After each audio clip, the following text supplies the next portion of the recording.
हिमांशु द्विवेदी और स्वागत है आपका एक बार फिर हमारी खास पेशकश चुनावी संवाद में। लोकसभा चुनाव चल रहा है। अब पहले चरण का मतदान की तारीख जैसे जैसे नजदीक आ रही है, चुनाव में गर्मी भी बढ़ रही है। चुनाव में प्रत्याशी तो अपना पसीना बहा रहे हैं, पर इसके साथ साथ कुछ लोग ऐसे हैं जो कईयों का पसीना निकाले हुए हैं। उसमें से एक नाम है भारतीय जनता पार्टी के कद्दावर नेता कैलाश विजयवर्गीय का। कैलाश विजयवर्गीय जहां पहुंच जाते हैं, समा बांध देते हैं, माहौल बना देते हैं। अलग अलग क्षेत्रों में उनकी सफलताओं के हम लोग साक्षी रहे हैं। कभी हरियाणा, कभी बंगाल, तकरीबन एक दशक दूसरे राज्यों में झंडा फहराने के बाद कैलाश विजयवर्गीय फिर से अपने गृह प्रदेश लौटाए और इस बार लोकसभा चुनाव में उनके हिस्से में जिम्मेदारी महाकौशल की आई है। उस महाकौशल की जहां से कमलनाथ प्रतिनिधित्व करते हैं, वो महाकौशल जहां पर छिंदवाड़ा संसदीय क्षेत्र है, जिसे एक बार फिर जीत रहने की अभिलाषा भारतीय जनता पार्टी के मन में हिलोरे मार रही है। पर इच्छा तो है, पूरी हो पाएगी, जानने में हमारी दिलचस्पी है। इस लोकसभा चुनाव को कैलाश विजयवर्गीय कैसे देख रहे हैं, जानने में हमारी दिलचस्पी है। और जानने में दिलचस्पी इस बात को लेकर भी है कि मध्य प्रदेश में होने क्या जा रहा है।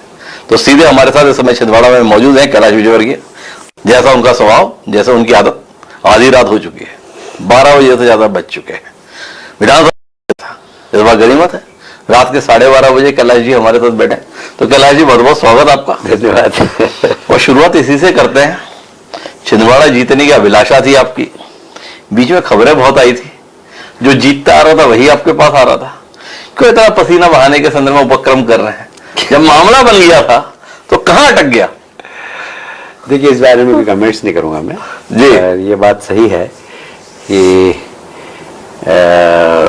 कुछ लोग कांग्रेस के जो उम्मीदवार हैं वो टिकट मांगने भारतीय जनता पार्टी के पास गए थे जी, और एक दिन विचार भी हुआ उसके ऊपर, पर बाद में पार्टी ने निर्णय लिया कि उनको पार्टी में प्रवेश नहीं देना। तो कह रहा है, आप तो भारतीय जनता पार्टी के बड़े तपे तपाए नेता हैं, बड़े संघर्ष करके यहाँ पर पहुंचे हैं। भाजपा में व्यक्ति को ढलने में समय लगता था, भाजपा के संस्कार में ढलने में समय लगता था, और बड़े तपे तपाए कार्यकर्ताओं का संगठन भी था।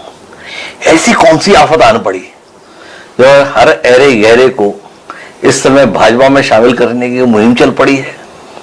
ये बात इसलिए कह रहा हूं कि जिन कांग्रेसियों को कैलाश विजयवर्गीय जैसे नेता सिरे से खारिज कर दिया करते थे, आजकल देखते हैं उनके लिए कालीन बिछवाते हुए अपने सामने देखते हैं कैलाश जी।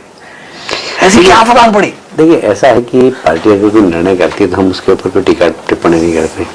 जहाँ करना चाहिए वहाँ करते हैं। उसके बाद आप अगर चाहो कि मैं उसके ऊपर टीका टिप्पणी करूँ तो बिल्कुल नहीं करूँगा। पार्टी का निर्णय है कि कांग्रेस के लोगों को भारतीय जनता पार्टी में लेना। अब आपने एक शब्द का उपयोग किया, एरा गिरा, मैं इस शब्द का उपयोग नहीं कर सकता। आखिर कांग्रेस में भी रहने के बाद उसने 10 साल, 20 साल, 25 साल कांग्रेस की नीतियों के अनुसार काम किया। अब कांग्रेस की नीति है कि मंदिर का विरोध करो, कांग्रेस की नीति है कि भ्रष्टाचार करो, कांग्रेस की नीति है तुष्टिकरण की नीति के अनुसार चलो, तो उन्होंने वहाँ ऐसा खेल खेला। अब चूंकि भारतीय जनता पार्टी में आए तो सोच समझ के आए, मोदी जी के ऊपर विश्वास है उनको। फिर निश्चित रूप से बहुत सारे लोग, एक बड़ी संख्या में कांग्रेस के लोग कांग्रेस छोड़कर इसलिए आए कि वो राम मंदिर के मुद्दे पे बहुत इमोशनल थे जी, तो उसके लिए भी हमारे पास आए। और इसलिए मैं उनको गहरा गहरा नत्थे गया तो नहीं कह सकता, पर हाँ, हमारे साथ आने के बाद भारतीय जनता पार्टी की विचारधारा से प्रभावित होकर उन्होंने हमारे दल में, और हमने उनका स्वागत किया। अब क्या है कैलाश जी, एरा गहरा तो मैं भी नहीं कहना चाहता, पर कैलाश जी किसी को बासी फल बता देते हैं। कैलाश जी के परम मित्र हैं प्रहलाद पटेल जी, वो किसी को गीला कचरा, सूखा कचरा बता देते हैं। तो भाई हमने पूछ लिया, भाई जब लोगों को इसी रूप में देख रहे हैं तो उनको अपनी उस पार्टी में लाने के लिए इतनी बेताबी, इतनी बेसब्री क्यों है, जिस पार्टी के पास तो समर्पित कार्यकर्ताओं की लंबी फौज रही है?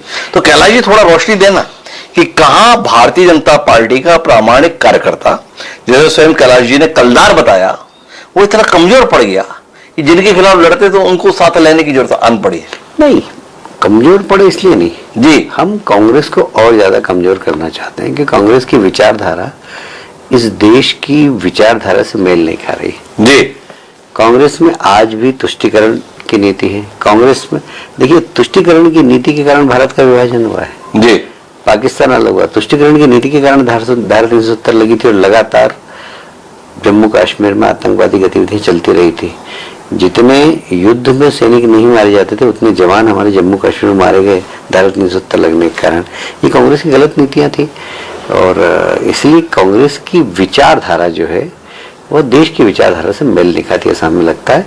और इसलिए मोदी जी हमेशा कहते हैं कि कांग्रेस को समाप्त कर देना चाहिए। तो कांग्रेस एक विचारधारा है, ऐसी विचारधारा जो देश की प्रगति में बाधक है, ऐसी विचारधारा जो सामाजिक समरसता में बाधक है, और इसलिए इस विचारधारा को खत्म होना चाहिए। पर उस कांग्रेस को तो आप एक बार 40-42 सीटों पर, फिर 50-52 सीटों पर ला दिए, और कितना चाहते हो, क्या करना चाहते हो भाई कांग्रेस का? अब देखिए, सिर्फ कांग्रेस नहीं जी, कांग्रेस के साथ इंडी गठबंधन जी, अब देखिए कैसा परिवारवाद है। जी। हर व्यक्ति अपने सक्सेसर को पहले से लेके बैठा हुआ है। ममता जी चाहती है कि उनका भतीजा अभिषेक बन जाए, जी, शरद पवार चाहते हैं उनकी बेटी नेता बन जाए, शिवसेना के उद्धव ठाकरे चाहते हैं उनका बेटा आगे बढ़ जाए, मुलायम सिंह अभिषेक को बना के गए हैं, लालू तेजस्वी को बना के गए। ये जो परिवारवाद है, ये परिवारवाद कुर्सीवाद की तरफ जाता है और राष्ट्रवाद की तरफ नहीं जाता है। जी। दुख की बात यह है, क्योंकि मैं आपको उदाहरण बताता हूँ। बंगाल में आपने भी देखा, मैंने भी काम किया है। बंगाल में सिर्फ कुर्सी बचाने के लिए घुसपैठियों को अंदर लाना प्रदेश की पूरी जनसंख्या का समीकरण बिगाड़ दिया।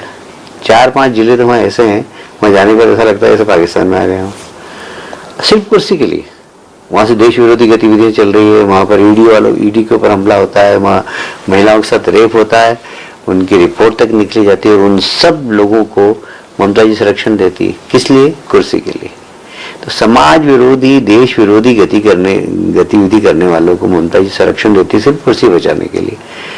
वो राष्ट्र के बारे में नहीं सोच रही। तो ये जो परिवारवाद है, ये कुर्सीवाद की तरफ जा रहा है, राष्ट्रवाद का इससे नुकसान हो रहा है।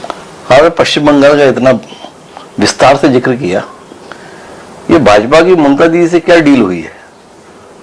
ये सवाल इसलिए आता है, जिस कैलाश विजयवर्गीय ने बंगाल का प्रभारी रहते हुए 3 सीट से तकरीबन 80 सीट पर, ना कोई सीट से 18-20 सीट पर लोकसभा में पहुंचाया, उस पश्चिम बंगाल से कैलाश विजयवर्गीय बहुत दूर दिखाई देते हैं।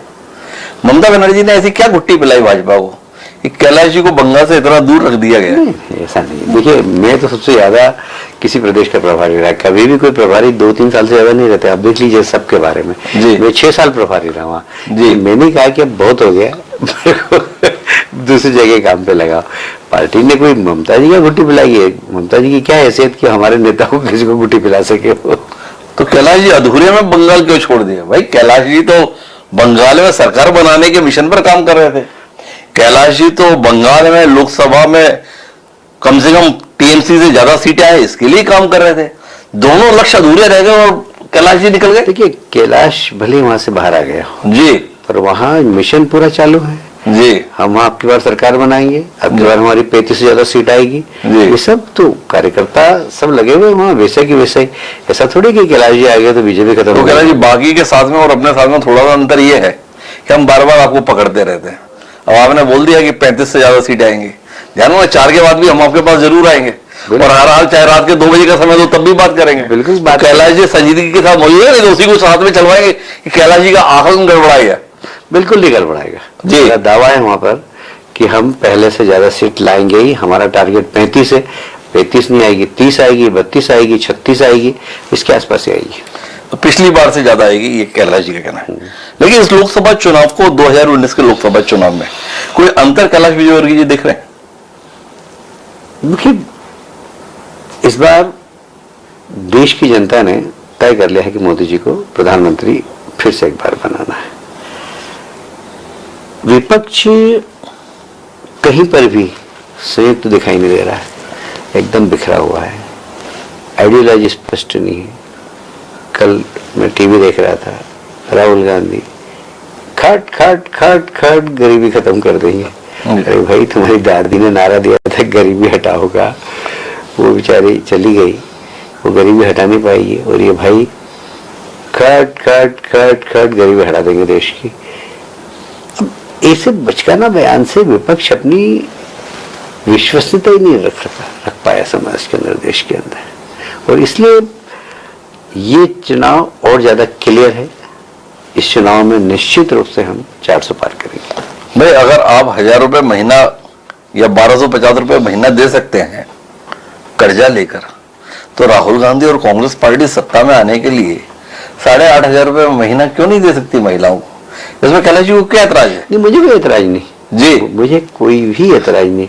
राहुल गांधी कुछ भी घोषणा करे, मुझे ऐतराज कैसे हो सकता है? जी। मुझे ऐतराज करना भी नहीं चाहिए। राहुल गांधी है, क्योंकि उनकी बात को सीरियस भी नहीं लेता जी, और इसलिए वो जो भी घोषणा करेंगे वो घोषणा ही रहेगी, क्योंकि वो सरकार में भी कभी आने वाले नहीं है और इसलिए कोई फर्क नहीं पड़ता हमको उससे। जब आप अपनी नीतियों को लेकर इतने आश्वस्त हैं, विपक्ष के बखराव को लेकर भी आप इतने आश्वस्त हैं, तो फिर इन आरोपों को अपने सिर माथे क्यों आने देते हैं कि आप चुनाव जीतने के लिए ईडी, आईटी, सीबीआई इसी भरोसे बैठे हुए हैं? ये आरोप आपकी जब तक तो आते होंगे, लोग आपसे सवाल भी करते होंगे, हर चौराहे से आवाज भी उठाई जा रही है। तो सब कुछ इतना बढ़िया है तो फिर इन सब की जरूरत क्या है? इसका मतलब है कि जिन्होंने भ्रष्टाचार किया उनको फूल माला डालने इस देश के अंदर, जिन्होंने देश का पैसा खाया, जिन्होंने देश की जनता का पैसा खाया, उन लोगों को बख्श दे। आज भी देश के प्रधानमंत्री ने कहा है कि 2024 में 4 जून के बाद और इन भ्रष्टाचारियों के खिलाफ मैं कड़ी कार्रवाई करूंगा। जी, जिन्होंने देश का पैसा खाया उन्हें छोड़ूंगा नहीं, उन्हें जेल जाना ही पड़ेगा। ये देश के प्रति और जनता के प्रति कमिटमेंट है जी प्रधानमंत्री जी का, और इसको तो अप्रिशिएट किया जाना चाहिए। पर इलेक्टोरल बॉन्ड के संदर्भ में जिस प्रकार से खुलासे हुए, उसके संदर्भ में बताया जा रहा है कि इधर छापा पड़ता है, इधर बॉन्ड खरीदा जाता है और उसको जो है पार्टी के हवाले कर दिया जाता है। तो भ्रष्टाचार खत्म करने के संदर्भ में अगर वाकई इतना कमिटमेंट है तो फिर इस प्रकार की घटनाएं के उदाहरण क्यों सामने आ रहे हैं? कैलाश जी का इसके संदर्भ में कोई सोच? देखिए, ऐसा है कि मुझे याद आता है माननीय आडवाणी जी ने चुनाव सुधार के लिए पार्लियामेंट में एक भाषण दिया था, बाद में उसकी प्रति निकाल के भी लाया था मैं जी। उन्होंने कहा कि कुछ ऐसा तरीका होना चाहिए कि चुनाव आयोग चुनाव प्रचार की भी जवाबदारी ले, जिससे कि चंदे लेने की आवश्यकता नहीं पड़े।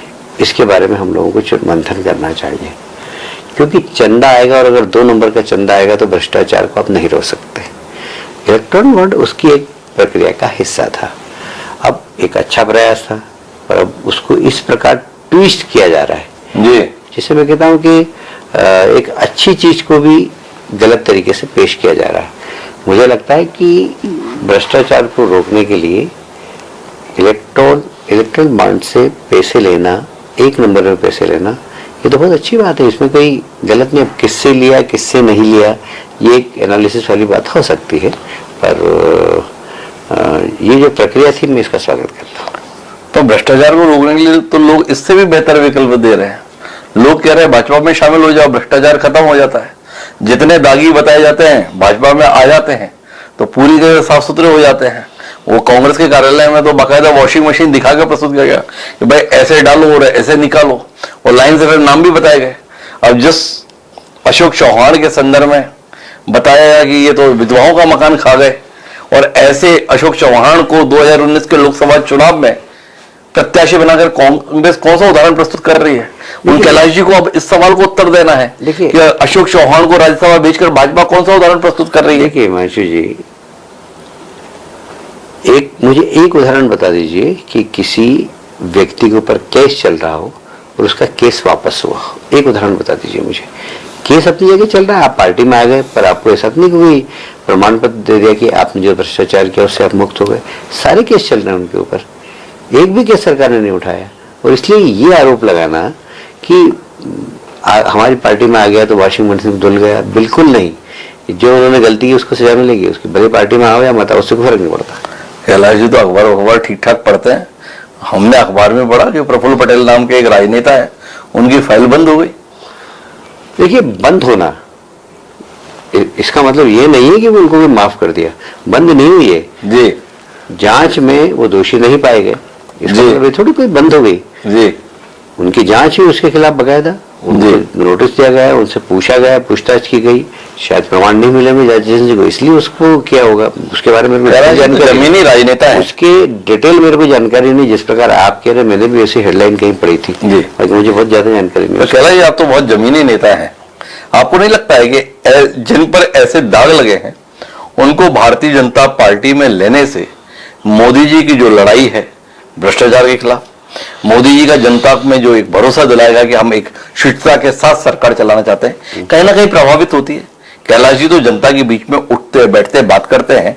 कैलाश जी को लगता है कि इस विषय पर एक बार नए सिरे से विचार करने की तो जरूरत है कि हमें इन दागियों की जरूरत क्या है।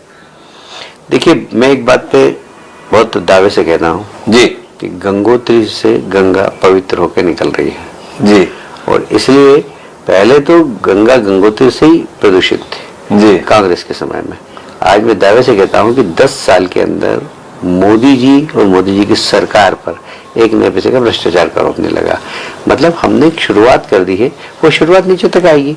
अब उसमें जो हमारे साथ रहेगा वो हमारे साथ रहेगा, जो उसको छोड़ के चल देगा वो बाहर हो जाएगा। कोई बीजेपी में आ गया तो जिंदगी भर का बट्टा थोड़ी लगा लिया। ऐसा लगा कि बीजेपी के लायक नहीं है तो बाहर भी हो सकता है, उसमें क्या है। कैलाश जी, गंगोत्री से तो साफ सुथरी निकल रही है तो ठीक है, पर गंगा सागर तक पहुंचते पहुंचते कितने नाले वाले मिल जाते हैं। इसके संदर्भ में कुछ ध्यान रखेंगे कि नहीं रखेंगे? हमेशा आंदो चलेगा। हमेशा ध्यान रखेंगे। हम हमारी विचारधारा से कम्प्रोमाइज नहीं करेंगे। हमारी जो राष्ट्रवाद है हमारा, उससे हम कम्प्रोमाइज नहीं करेंगे। कुछ चीजें हमारी बिल्कुल पक्की है। भारतीय जनता पार्टी की पहचान यही है कि हमने भारतीय जनसंघ से जिन बातों को कहा है उसको हमने पूरा किया है। हमने कहा था कि एक देश में 2 निशान 2 विधान 2 प्रधान नहीं चलेंगे, 52 में कहा था जी। अब देखिए मौका मिला, जैसी देश की जनता ने मोदी जी को आशीर्वाद दिया, मोदी जी और अमित शाह की जोड़ी ने एक झटके के अंदर धारा 370 खत्म कर दी। कितने साल पहले ये संकल्प था हमारा? 85 में हमने कहा था कि हम मंदिर का समर्थन करेंगे। हमारी सरकार भी गई, कोई पर हमने चिंता नहीं की उसकी। पर ये हम कहते थे रामलला में आएंगे, मंदिर वहीं बनाएंगे। हम ऐसा रास्ता प्रशस्त करेंगे जिससे मंदिर बन जाए। मंदिर बना, ये हमारे लिए गर्व की बात है कि हमने जो कहा था वो करके दिखाया। इसलिए हमने कभी भी हमारी आइडियोलॉजी से कम्प्रोमाइज नहीं किया, ये हमारी विशेषता है। इसलिए कोई भी आए कोई भी जाए, हमारी आइडियोलॉजी के साथ रहेगा तो ठीक है, नहीं रहेगा तो। बड़े मजेदार बात कही आपने, कोई भी आए कोई भी जाए। थोड़ा आप लोगों के आने जाने के संदर्भ में भी सवाल करना चाहते हैं। कैलाश जी जो है राज्य की राजनीति से देश की राजनीति में भेजे गए थे। कैलाश जी के परम मित्र हैं, नाम उनका शिवराज सिंह चौहान है। देश की राजनीति से राज्य की राजनीति में लाए गए थे। हुआ क्या, थोड़ा इस पर भी रोशनी मिल जाए, लोगों को बड़ी उत्कंठा है।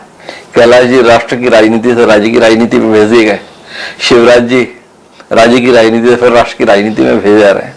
जरा इस परिवर्तन में भी कुछ रोशनी मिले, लोगों को बड़ी उत्कंठा है। भाजपा चाह क्या रही है? देखिए, ऐसा है कि भाजपा का कार्यकर्ता जी, उसे जहां काम करने का अवसर मिलेगा वहां काम करेगा जी। मुझे एक रात में बुलाया, मंत्री पद से इस्तीफा दे दो, हरियाणा का प्रभार काम दे दिया। फिर वहां से जीत के आए, बंगाल भेज दिया, पूछा भी नहीं, बंगाल चले गए, वहाँ काम किया। फिर वहाँ से आए उत्तराखंड, बाकी जगह हम घूमते रहे, जहाँ जाके जब जो काम दिया वो सब किया। पार्टी ने एक फ़ोन किया कि आपको चुनाव लड़ना है। मैंने थोड़ा रजिस्ट किया कि मेरी उम्र नहीं है अब चुनाव लड़ने की, तो नहीं आपको लड़ना चुनाव। पार्टी ने निर्णय कर लिया, ठीक है, निर्णय कर लिया पार्टी ने, तो पार्टी का आदेश का पालन करना।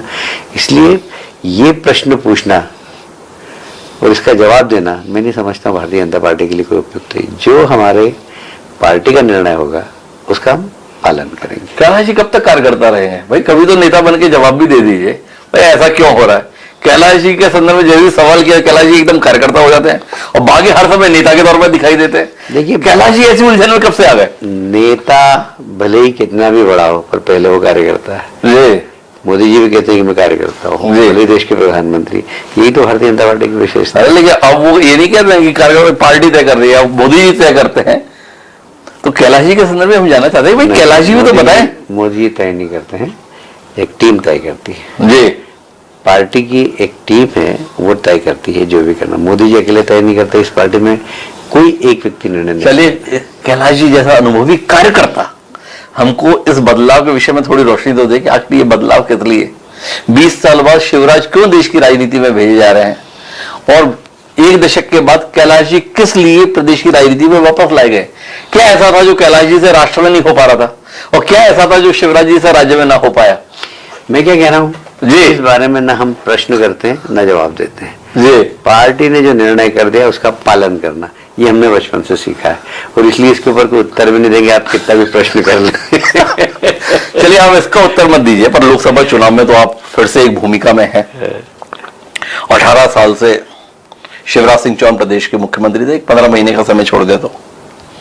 पर इस बार जब परिणाम आया तो परिणाम के बाद पार्टी ने एक परिवर्तन किया और डॉक्टर मोहन यादव को मुख्यमंत्री के तौर पर दायित्व सौंपा और 3 महीने बाद ही लोकसभा का चुनाव हो गया।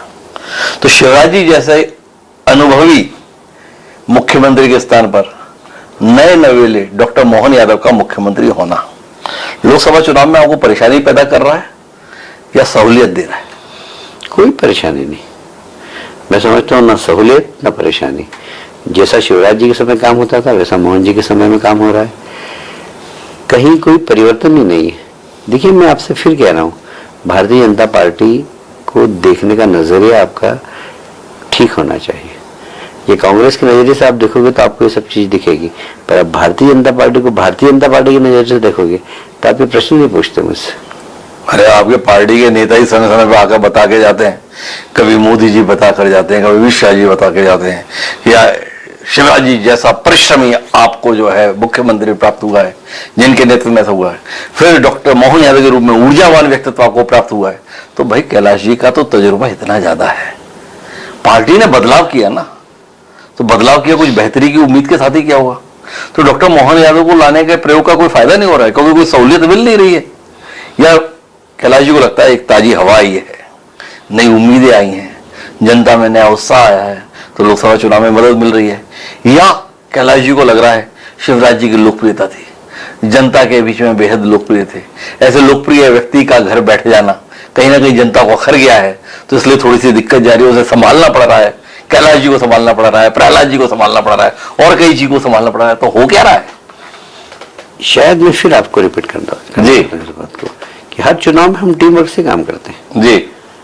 मतलब ये तो चुनाव अलग अलग डेट में हो रहे हैं। तो पहले मैं इंदौर संभाग देखता था, इंदौर संभाग के बाद फिर मुझे दूसरे संभाग में जाना होता था। अभी संभाग के चुनाव पहले हो रहे तो मैं यहाँ आ गया, यहाँ से इंदौर संभाग के चुनाव देखूंगा।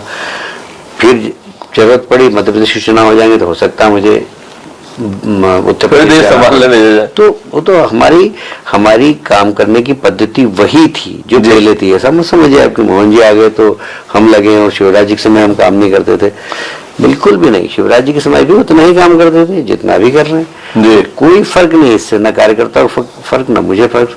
जहां तक लोकप्रियता का सवाल है तो भारतीय जनता पार्टी की लोकप्रियता है, मोदी जी की लोकप्रियता है और मोहन जी की भी लोकप्रियता है जी। तो अब महाकौशल जो आपका इस समय में कार्य क्षेत्र बना हुआ है, इस महाकौशल को क्या देख रहे हैं कैलाश जी? कितनी चुनौती महसूस कर रहे हैं या मजा नहीं आ रहा? चुनौती नहीं है, कैलाश जी को आदत रही है चुनौतियों का सामना करने की। बड़ा अजीब सा महसूस कर रहा हूँ, किस स्थिति में है कैलाश जी?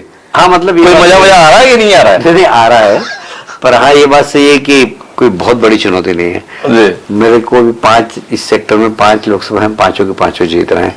बाकी भी मैं इंदौर में भी अभी जाकर आया, धार जाकर आया, खंडवा जाकर आया, तो मुझे लगता है कि सब जगह परिस्थिति बहुत अच्छी है। खरगोन होकर आया, सब जगह स्थिति बहुत अच्छी है। मोदी जी का भी जबरदस्त लोगों का विश्वास है मोदी जी के ऊपर। छिंदवाड़ा में अभी 3 महीने पहले चुनाव हुए, मध्य प्रदेश में भाजपा की लहर चली तो छिंदवाड़ा में 1 सीट न जीती गई, भारतीय जनता पार्टी थे विधानसभा की, और कैलाश जी हमें यहाँ पर बोल रहे हैं सब जीत रहे हैं। मतलब 7 हार के बैठे हो सब लगातार, पिछली बार भी हारे, इस बार भी हारे, फिर भी कैलाश जी कह रहे हैं। पिछली बार विधानसभा के चुनाव में अपने आप को उन्होंने मुख्यमंत्री की तरह प्रोजेक्ट किया जी, और लोगों को लगा कि यार अपने जिले का मुख्यमंत्री बन रहा है तो दे दो वोट। लोगों ने वोट दे दिया। अब लोगों को समझ में आ गया कि कमलनाथ जी हमेशा के लिए घर बैठने वाले हैं, इसलिए भारतीय जनता पार्टी को वोट देना है। नकुलनाथ के प्रति लोगों को कोई अट्रैक्शन नहीं, कोई उनके ऊपर विश्वास नहीं, उनकी कोई लीडरशिप नहीं, उन्होंने 5 साल में कुछ यहाँ पर काम नहीं किया और इसलिए उनके खिलाफ जबरदस्त एंटी इनकम्बेंसी है और हम छिंदवाड़ा कंफर्टेबल मेजोरिटी से जीतेंगे। आपने कहा कि कमलनाथ जी के संदर्भ में लोगों को लग रहा था कि मुख्यमंत्री बनने वाले हैं, इसलिए कहा कि वोट छिंदवाड़ा के लोगों को। कैलाश जी बड़ी दिक्कत हो जाएगी पूरे मध्य प्रदेश में आपको।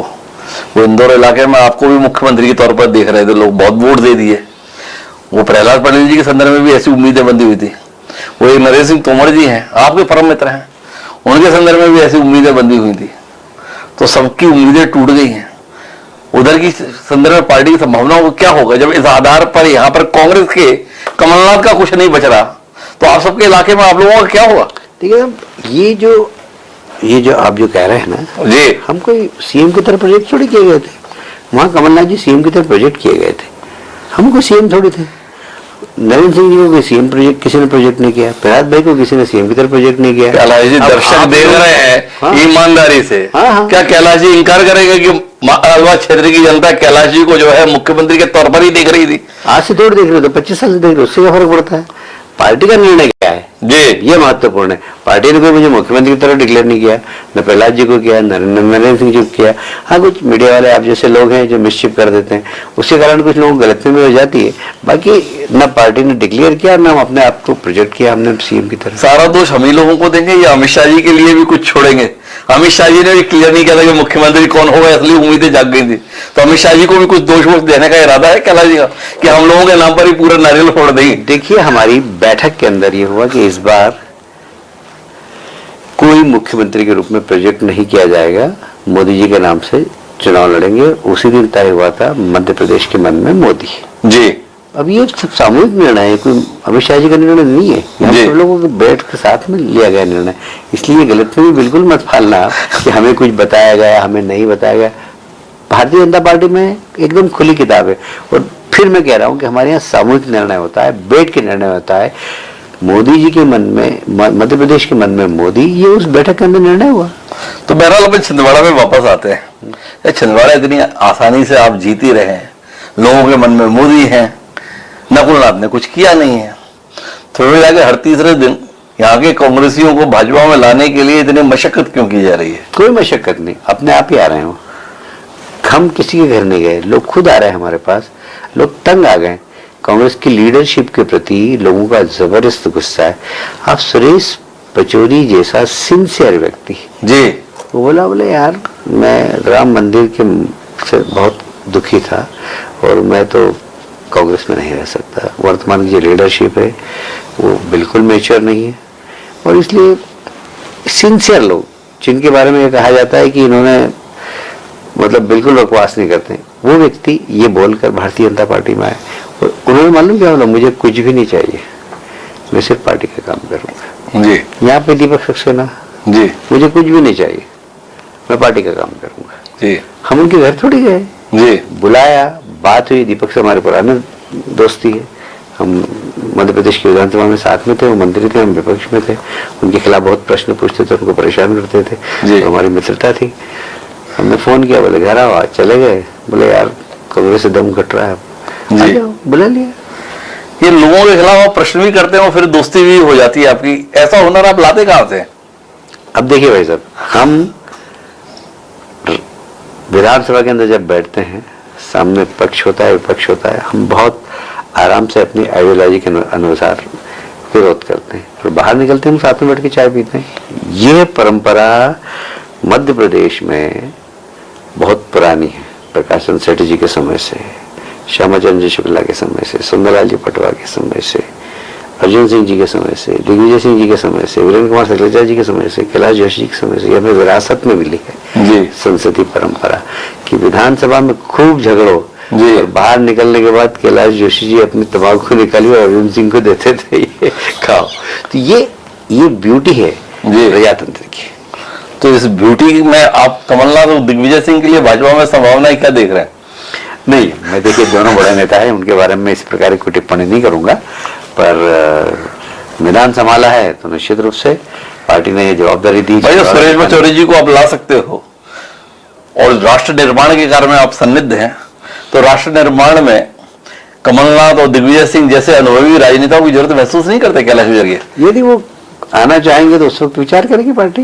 जी, तो उनके संदर्भ में, जब सबके संदर्भ में इतने प्रयास चल रहे हैं, इतने मैं फिर कह रहा हूँ जी, अंडरलाइन करिए उस पर, प्रयास नहीं, कांग्रेस के नेतृत्व से निराश होकर लोग हमारे पास आ रहे। आपने बाकायदा दल गठित किया हुआ, नरोत्तम मिश्रा को जिम्मेदारी सौंपी हुई, संजय पाठक को जिम्मेदारी सौंपी हुई, कुल मिला के भाजपा प्रवेश के लिए बाकायदा अभियान चलाया हुआ, और इसके बाद कैलाश उनको ये काम दिया है कि किसको लेना है किसको नहीं लेना। जी, कई ऐसे लोग हैं जिनको नहीं लिया। जी, तो नहीं लिया तो नहीं लिया, क्या किया उस कमेटी ने? जब सबको ले रहे थे तो एक दीपक जोशी को क्यों बाहर बिठा के रखे हुए? इसीलिए तो मैं कह रहा हूँ कि नहीं लेना, ये पार्टी का निर्णय हुआ। दिल्ली से ये कहा गया कि जो पिछला चुनाव लड़े जी, चाहे बहुत कोई लोग थे उसमें से जो भारतीय जनता पार्टी छोड़कर और कांग्रेस लड़े, उनको अभी नहीं लेना है जी, तो नहीं लिया।